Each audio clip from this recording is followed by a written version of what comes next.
Hello दोस्तों। मेरा नाम राहुल है। मैं पटना में रहता हूँ। मेरी जिंदगी पहले बहुत साधारण थी। मैं एक छोटी सी नौकरी करता था। सुबह उठता, ऑफिस जाता और शाम को घर लौटता। मेरी पत्नी प्रिया घर संभालती थी और हमारा बेटा आर्यन स्कूल जाता था। हम तीनों को छोटा सा परिवार था। घर में हंसी खुशी रहती थी। शाम को हम साथ बैठकर खाना खाते, टीवी देखते या पार्क में घूमने जाते थे। सब कुछ सामान्य था।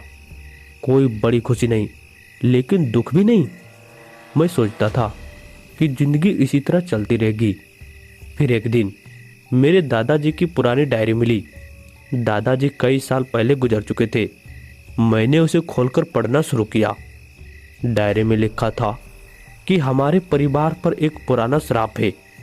बहुत साल पहले हमारे पूर्वज ने एक गांव में एक गरीब औरत की जमीन हड़प ली थी।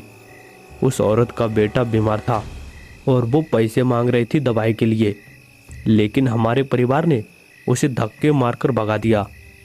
और वो औरत बहुत गुस्से में आ गई और बोली, तुम्हारे परिवार में कभी खुशी नहीं रहेगी। एक के बाद एक दुख आएगा और आखिरी में सब खत्म हो जाएगा।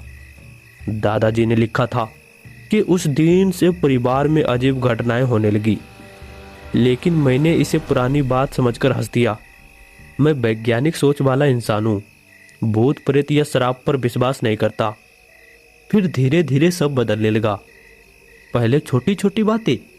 रात में घर में अजीब आवाजें आने लगी, जैसे कोई फुसफुसा रहा हो। मैं सोचता कि पुरानी घर की वजह से होगा, लेकिन प्रिया कहती, राहुल मुझे डर लगता है, लेकिन मैं हंसकर टाल देता। फिर एक दिन आर्यन बीमार पड़ गया। डॉक्टर कहते हैं कि कुछ नहीं हुआ है, लेकिन वो दिन भर रोता रहता। रात में वो कहता, पापा कोई काली आंटी मेरे पास आती है। मैं डांटता, सपना होगा बेटा। फिर एक दिन मैंने घर के पुराने कमरे में एक पुरानी तस्वीर देखी। उसमें हमारे पूर्वज थे और पीछे एक औरत की साया सी दिख रही थी। मैंने प्रिया को दिखाई तो वो डर गई। हमने पंडित जी को बुलाया। पंडित जी ने पूजा की, लेकिन बोले, यह शराब बहुत पुराना है, आसानी से नहीं जाएगा। फिर दिलचस्प बातें होने लगी। मैंने खुद देखा कि रात में दरवाजे खुद खुलते और खुद ही बंद होते। एक बार मैंने आईने में देखा तो मेरे पीछे कोई खड़ा था। एक काली साड़ी वाली औरत, चेहरा सफ़ेद, आंखें लाल। मैं चीख पड़ा।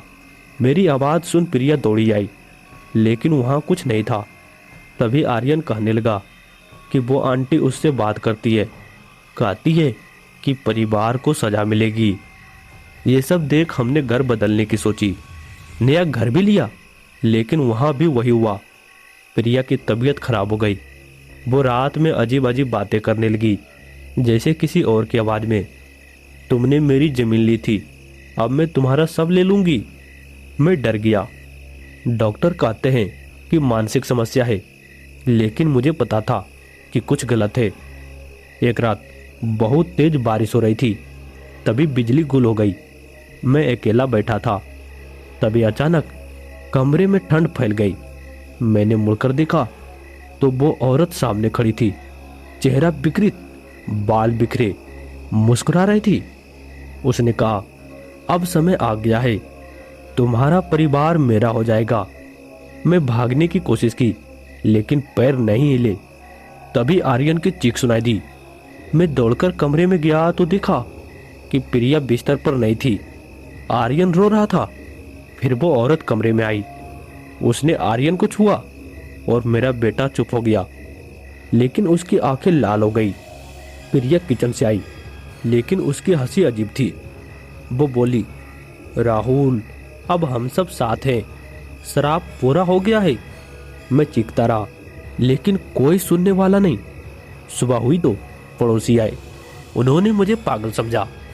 प्रिया और आर्यन समाने लग रहे थे, लेकिन मुझे पता था कि वो नहीं है। अब मैं अकेला हूँ इस घर में। रात में वो आवाज़ें आती है। वो औरत कहती है, तुम भी जल्दी हमारे हो जाओगे। अब मेरी जिंदगी नर्क बन गई है। मैं भागना चाहता हूँ, लेकिन श्राप मुझे छोड़ता नहीं और वो औरत अभी भी इंतजार कर रही है मेरे लिए।